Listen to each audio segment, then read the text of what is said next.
Hello everyone, आज है 21 जनवरी और आज इस वीडियो में हम बात करेंगे वोडाफोन आइडिया के बारे में। 11 रुपए का ये शेयर है और आज इनके दिसंबर क्वार्टर के नतीजे सामने आए हैं और नतीजे जो आए हैं वो डेफिनेटली अच्छे तो नहीं ही हैं। वीडियो में डिस्कस करेंगे उन रिजल्ट्स के बारे में और वोडाफोन आइडिया में भैया क्या चल रहा है, क्या हो सकता है, वो सारी पॉसिबिलिटीज़ को हम यहाँ पे एक्सप्लोर करेंगे। लेकिन उससे पहले अगर आपने अभी तक चैनल को सब्सक्राइब नहीं किया है तो प्लीज़ अभी इसे सब्सक्राइब कर लीजिए, क्योंकि आगे भी बहुत सारे वीडियोस हैं जो आपको काफ़ी ज़्यादा हेल्प करेंगे।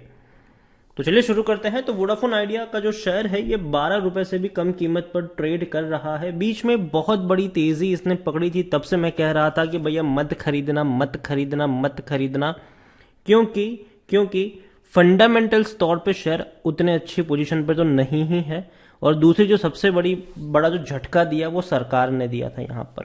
देखो, एक्चुअली सरकार ने जो किया वो अच्छा किया था, ठीक है, क्योंकि देखो कोई पॉसिबिलिटीज थी नहीं कि वोडाफोन आइडिया से वो अपना पैसा निकाल पाए। तो उन्होंने क्या किया, अपना जो एजीआर का वगैरह जो ड्यूज था उसको इक्विटी में कन्वर्ट कर दिया और बन गए भैया वोडाफोन आइडिया के सबसे बड़े प्रमोटर के तौर पर। हालांकि मतलब सबसे ज्यादा होल्डिंग उन्हीं के पास है अभी, तो मतलब कंट्रोलिंग स्टेक आप कह सकते हो, सबसे ज्यादा उन्हीं के पास है अभी। लेकिन और इसी वजह से गिरावट भी आई थी। और देखो, पहली चीज हमें यह समझनी होगी कि वोडाफोन आइडिया पिछले 2 सालों से कोशिश कर रहा है फंड रेजिंग करने की और फंड रेज नहीं कर पा रहा है। और फंड रेज नहीं कर पाने की वजह से उनको अपनी इतनी सारी इक्विटी सरकार को देनी पड़ी और इतना बड़ा डाइल्यूशन उनको करना पड़ा। तो उस चीज को समझिए आप, एक बहुत बड़ा डाइल्यूशन हुआ है इक्विटी का। उसके अलावा वोडाफोन आइडिया 2 साल से हाथ पैर मार रहा था, फंड रेज करने का कोई पैसा लगाने को तैयार नहीं था। और ये एक नाकामी है कंपनी की कि वो पैसा रेज नहीं कर पाया। अगेन मैं कह रहा हूं, मैं कंपनी को ये नहीं कह रहा हूं कि भैया कंपनी खराब है, मैं ये कह रहा हूं कि भैया कंपनी डेफिनेटली सर्विसेज अच्छी प्रोवाइड कर रहा है वोडाफोन आइडिया, इसमें कोई दिक्कत की बात नहीं है।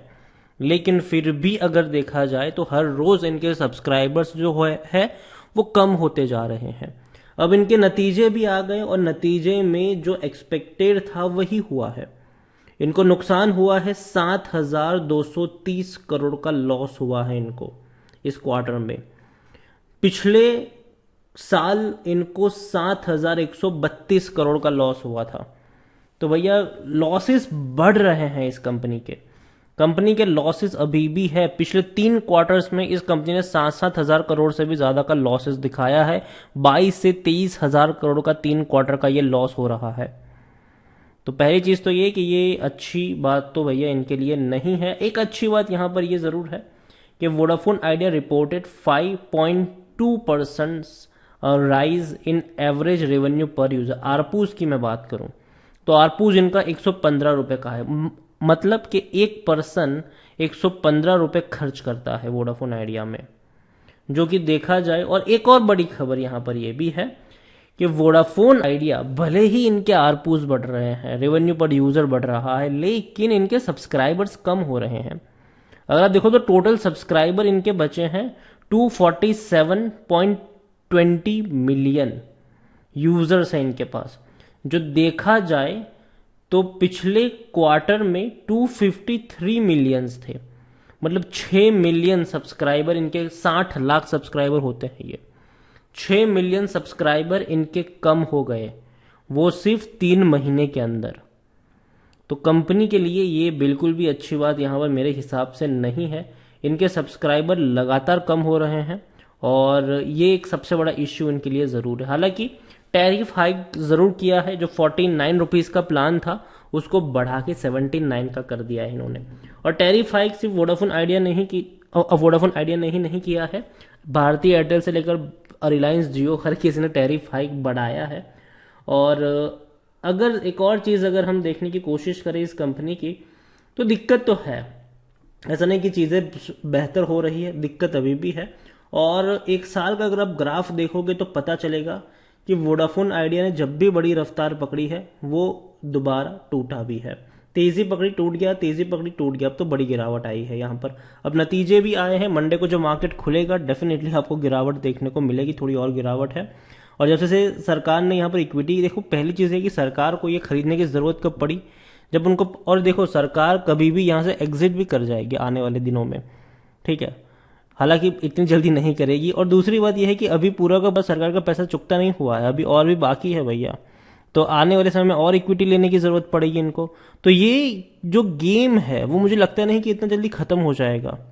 इवन ये तो सिर्फ सरकार की बात हुई, ठीक है, और मतलब टेलीकॉम डिपार्टमेंट की बात हुई है, तो अभी भी अगर देखा जाए तो कई सारे बैंकों का पैसा बाकी है, कई सारी एनबीएफसीज का पैसा बाकी है, तो कर्जा बहुत ज़्यादा है कंपनी के ऊपर।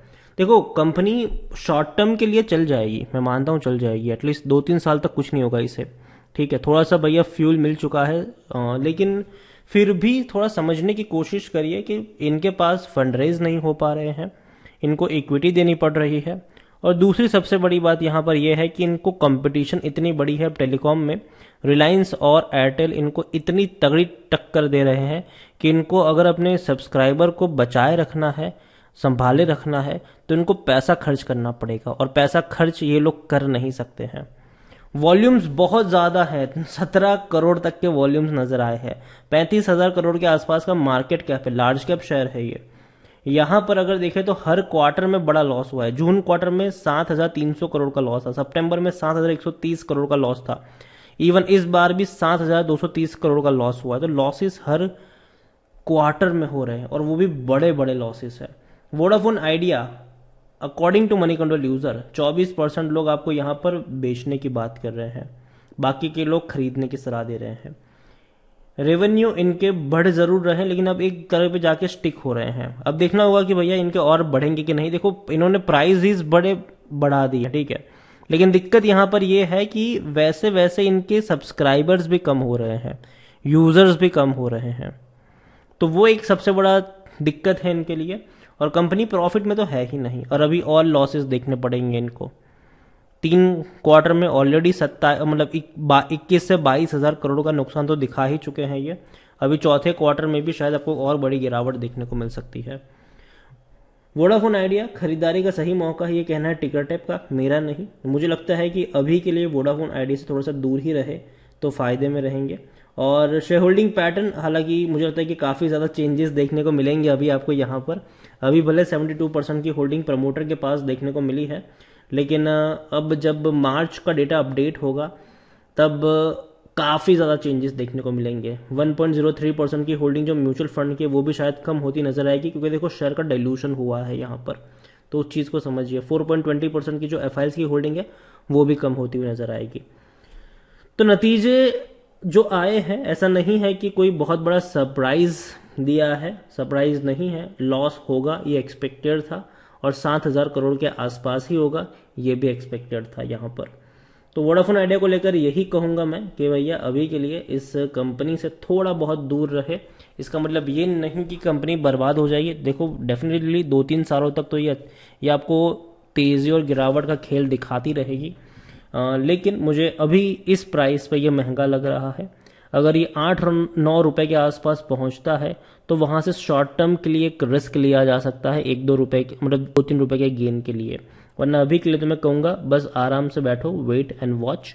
जिस तरीके की कंपटीशन इनको बाकी टेलीकॉम वाले देने वाले हैं, कंपनी के लिए बहुत ही ज़्यादा मुश्किल होने वाली है।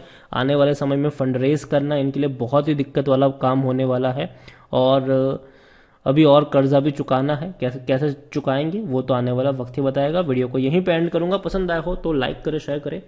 चैनल पर अगर पहली बार आए हैं तो प्लीज़ सब्सक्राइब करें, और वोडाफोन आइडिया के बारे में आप क्या सोचते हैं वो भी आप मुझे कमेंट में लिख कर बता सकते हैं। Thank you.